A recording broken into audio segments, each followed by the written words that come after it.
யூதா. முன்னுரை. யூதா எழுதின நிருபம் பொதுவான நிருபம் என்று அழைக்கப்படுகிறது. ஏனெனில் இந்த நிருபம் ஒரு தனிப்பட்ட நபருக்கோ அல்லது ஒரு தனிப்பட்ட குடும்பத்தாருக்கோ அல்லது ஒரு தனிப்பட்ட சபைக்கோ எழுதப்படவில்லை. இந்த நிருபம் எல்லா விசுவாசிகளுக்கும் பொதுவாக எழுதப்பட்டிருக்கிறது.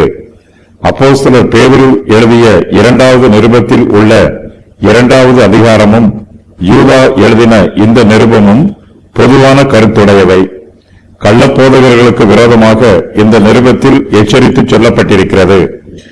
மேலும் விசுவாசிகளிடத்தில் அன்பு, சகோதர சிநேகம், உண்மை, பரிசுத்தம் ஆகியவை நிரம்பியிருக்க வேண்டும் என்னும் பொதுவான ஆலோசனைகளும் இந்த நிருபத்தில் உள்ளன. யூதா இந்த நிருபத்தை கிபி 66ஆம் ஆண்டு எழுதினார். எழுதப்பட்ட இடம் தெரியவில்லை. மைய கருத்து: விசுவாசத்திற்காக தைரியமாக போராட வேண்டும்.